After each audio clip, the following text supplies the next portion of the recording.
Hey, what's up, guys? I'm going to do an analysis of my sparring match from today. So, just start her out.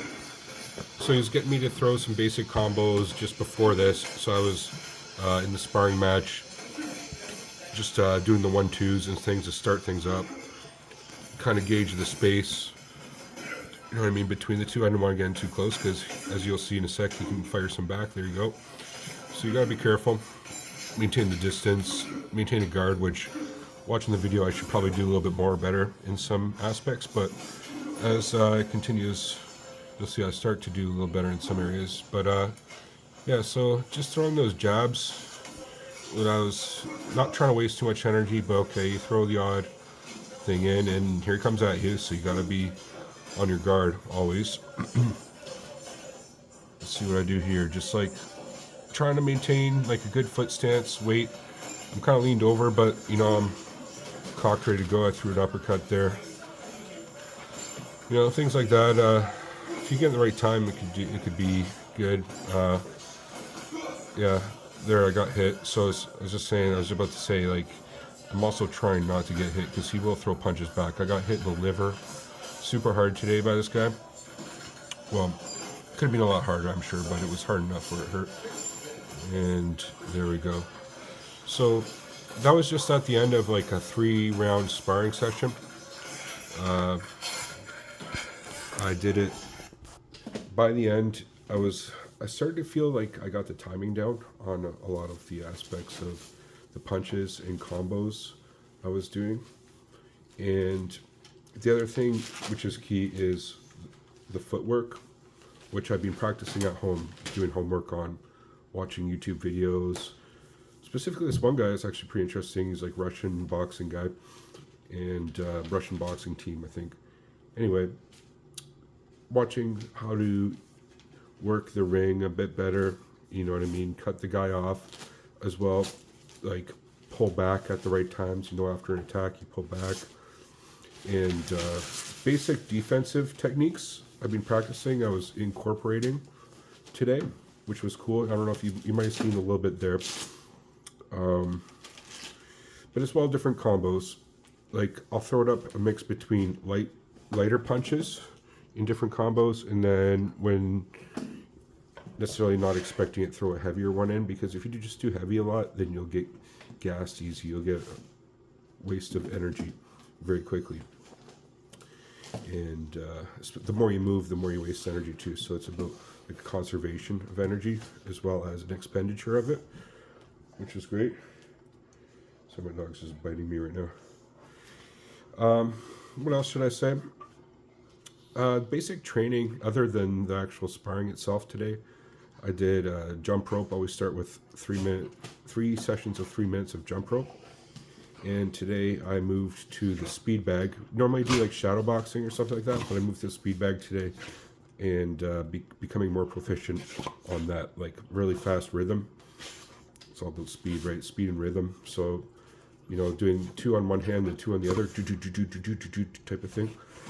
And as well other bags, another combo bag that there is. Practicing my combos before I went and did the sparring session.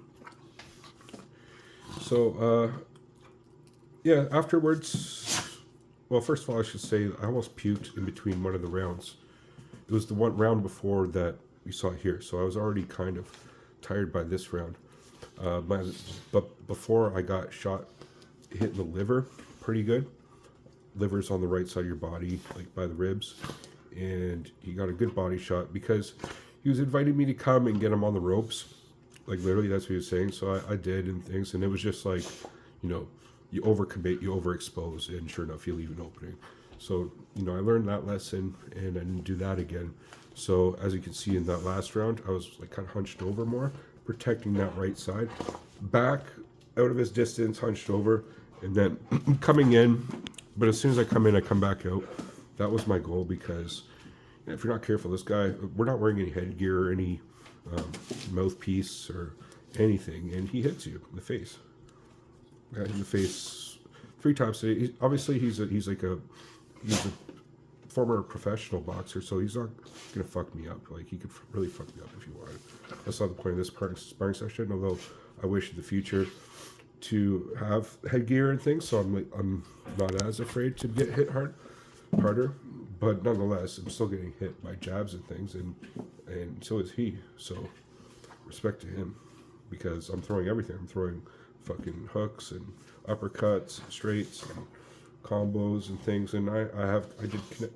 If you've seen that video, I connected with one good jab and an uppercut, kind of connected, but not really. Like, it could have been a lot better. But nonetheless, still am.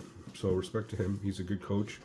And I'm just going to finish the video by saying that it is probably the best conditioning exercise and activity sport that I can think of. Stop it.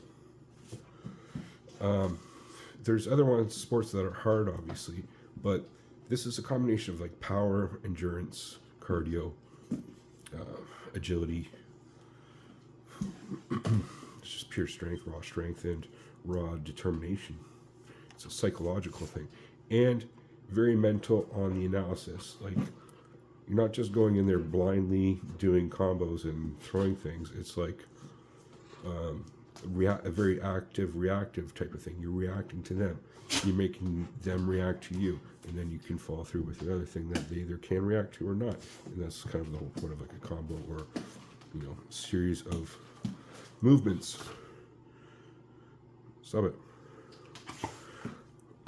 The other thing I guess I'll mention, I'm just analyzing old fights, Joe Louis fights, Mike Tyson, other classic ones. I just searched ChatGPT, some of the best fights of all time, and watching them. And even though they're old school, they're from like 60s, 70s, 80s, they're still pertinent, they're still relevant, they're the greatest. You know what I mean? Joe Frazier, Muhammad Ali, everybody, all these guys. So that's what I'm also watching, and I'm also getting ChatGPT to help me out, figure out strategies and whatnot. So, what do you guys think? Anybody with a boxing background have any recommendations? I showed you my video. Go back and look at that again if you like, and analyze it yourself. I'm just gonna throw out there, like, it's not like I'm by any means good yet. No means good. So I just started, like, this is like my second week doing it. Although I have a bit of a background in karate and shit, but I imagine if I stick to it for like a few months at least, I'll be a lot better. If you just make a series of 1% gains, before you know it, you're like 40% better. So that's what I'm going to do, and also work on my cardio. Thanks for watching, guys. As well, just sharing my boxing journey as well as my anabolic journey and my fitness journey, because it's all holistically here going on. So also all tied together here in my life. So thanks for watching, guys. Peace.